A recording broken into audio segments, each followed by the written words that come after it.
कन्या राशि के जातक जिनके की राशि स्वामी बुध हैं, जो कि राजकुमार हैं, तो ये जातक भी राजकुमार जैसे मधुर, सॉफ्ट, सुंदर, हमेशा यंग दिखने वाले और बहुत सबमिसिव।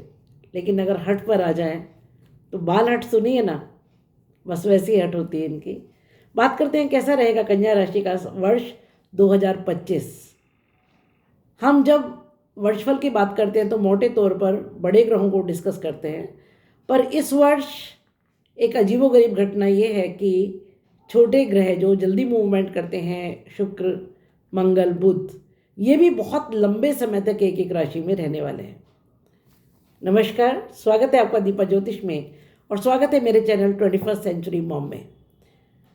अगर आप मेरे चैनल पर नए हैं तो इसको सब्सक्राइब कर दीजिएगा, वीडियो पसंद आएगा तो लाइक और शेयर कर दीजिएगा और बेल आइकन का बटन ज़रूर दबा दीजिएगा।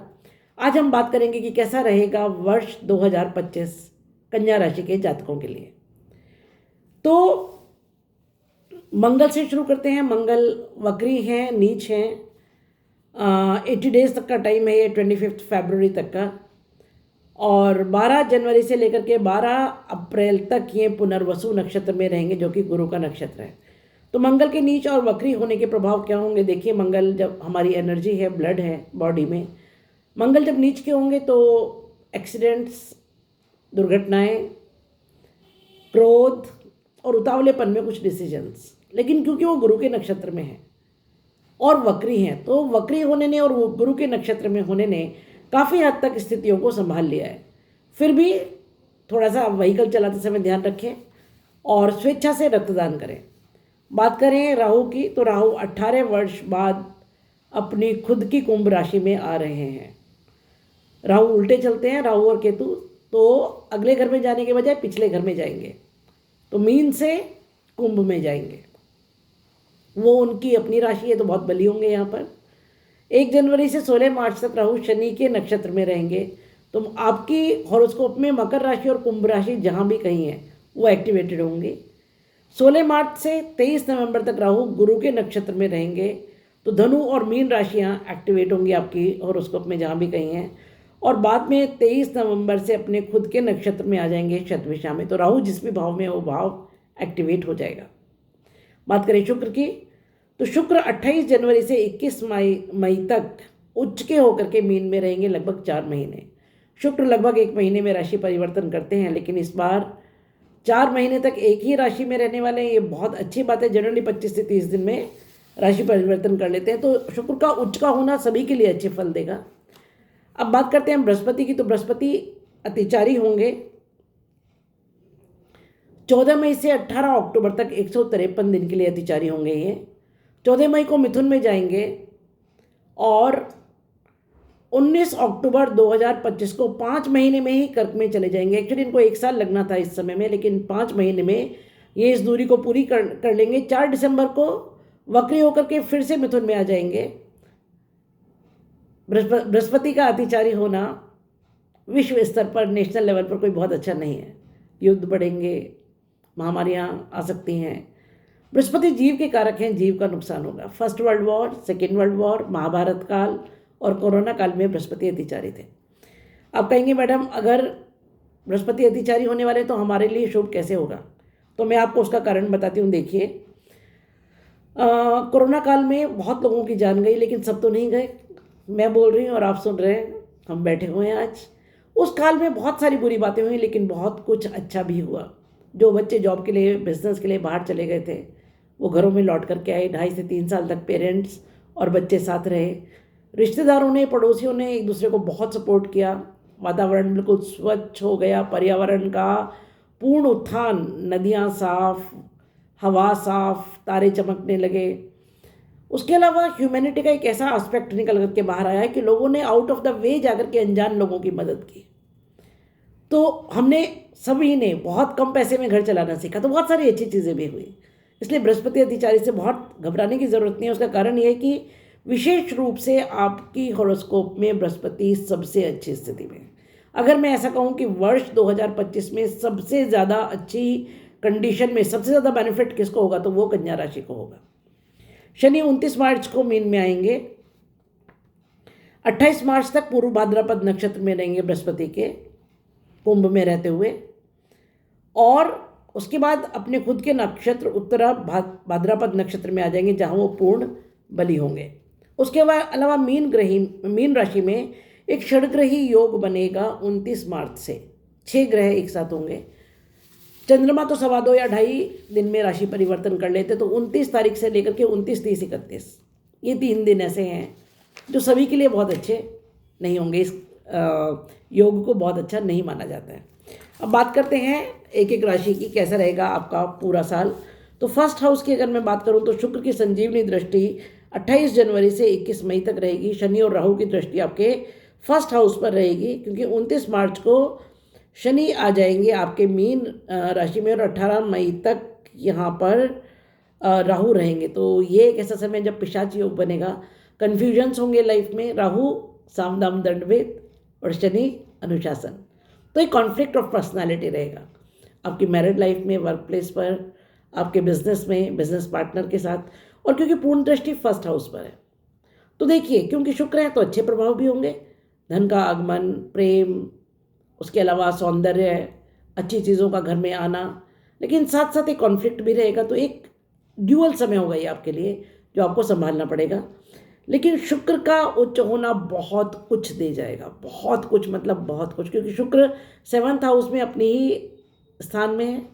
कालपुरुष की कुंडली में 7th हाउस उनका अपना घर है, ऊपर से उच्च के हैं, तो आपको पर्सनली बहुत कुछ देके जाएंगे। उसके बाद जब शुक्र आपके अष्टम भाव में आ जाएंगे तो 2nd हाउस पर पूर्ण दृष्टि होगी, जो कि धन का संचय, कुटुंब का घर है, वाणी का घर है, खान पान का घर है।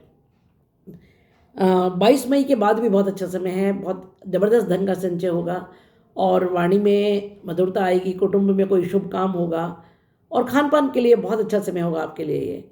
बात करें तीसरे भाव की, तो तीसरे भाव में वृश्चिक राशि, जिसके स्वामी मंगल 80 दिन के लिए सिर्फ नीच और वक्री हैं, उसके बाद वो नॉर्मल हो जाएंगे, फिर घबराने की कोई बात नहीं है। जब वो नीच और वक्री हैं तब क्रोध थोड़ा सा आ सकता है, एक्सीडेंट प्रोन टाइम है। उसका सोल्यूशन ये है कि आप किसी हॉस्पिटल में जाकर के या किसी रक्तदान शिविर में जाकर के इस स्वेच्छा से रक्तदान कर दीजिए। थोड़ा सा अपने क्रोध को संभालिएगा, और ख्याल रखिए थोड़ा सा कि उतावलेपन में आप कोई डिसीजन ना लें। लेकिन पराक्रम के स्वामी हैं तो आगे अच्छे फल भी देंगे। बात करें चतुर्थ भाव की, तो धनु राशि है, बृहस्पति जिसके स्वामी है सुख भाव के, और 15 मई तक आपके भाग्य भाव में। सुख भाव का स्वामी जब भाग्य भाव में हो, इससे अच्छी स्थिति नहीं हो सकती, भाग्य से सुख। उसके बाद जब बृहस्पति 10th हाउस में आ जाएंगे और अतिचारी रहेंगे, तो 10th हाउस में रहते हुए भी 4th हाउस पर पूर्ण दृष्टि होगी सुख भाव पर। तो वर्क प्लेस पर बहुत ज़बरदस्त बेनिफिट होगा आपको, विशेष रूप से आपके पेरेंटल प्लेस पर बहुत अच्छा सुख होगा। माता से आपको लाभ, आपसे माता को लाभ, कोई हाउस प्रॉपर्टी, कोई बहुत बड़ा व्हीकल, जो आप मतलब इतना बड़ा घर, इतना बड़ा व्हीकल कि आप सोच नहीं सकते इस समय आप खरीद पाएंगे। यश, मान, पद, प्रतिष्ठा की वृद्धि होगी, और वर्क प्लेस पर कुछ बहुत गजब आप कर पाएंगे। अगर मैं 5वें घर की बात करूं तो 5वें घर पर बृहस्पति की अमृत दृष्टि रहेगी। वैसे भी जब वो 18 अक्टूबर से उच्च के होंगे तब तो विशेष रूप से पूर्ण दृष्टि होगी, तो संतान से बहुत बड़ा सुख। जो लोग एजुकेशन के लिए कहीं बाहर जाना चाहते हैं या एजुकेशन के फील्ड में कुछ करना चाहते हैं, बहुत अच्छा समय है, बहुत अच्छा समय है। आप वो सब कुछ कर पाएंगे जो करना चाहते हैं। प्रेम प्रसंग विवाह में परिवर्तित होंगे। संतान सुख के लिए जो अग्रसर है उनके लिए भी बहुत अच्छा समय है ये। और उसके अलावा पूर्व जन्म के पुण्यों का पूर्ण फल इस समय आपको मिलेगा। ऐसे काम अचानक लाभ मिलेंगे, ऐसे भाग्य से कुछ काम हो जाएंगे जिसकी आप कल्पना नहीं कर सकते। 6ठे भाव में राहु का आना, इससे बढ़िया स्थिति है ही नहीं। राहु 3, 6, 10 और 11 इन घरों में बेस्ट होते हैं। तो राहु यहाँ पर शत्रुहंता होंगे, ऋण से छुटकारा दिलाएंगे, रोग से छुटकारा दिलाएंगे। बहुत बड़ा ट्रांसफॉर्मेशन आपके डेली लाइफ में आएगा। और अगर आप जॉब के लिए अप्लाई कर रहे हैं, किसी कॉम्पिटिशन के लिए अप्लाई कर रहे हैं, तो 100% आपको अपनी इच्छा के हिसाब से जॉब या वो जो कंपटीशन है उसमें आप आगे बढ़ पाएंगे। वैसे भी दशम भाव कर्म भाव में बृहस्पति, बहुत सुंदर स्थिति।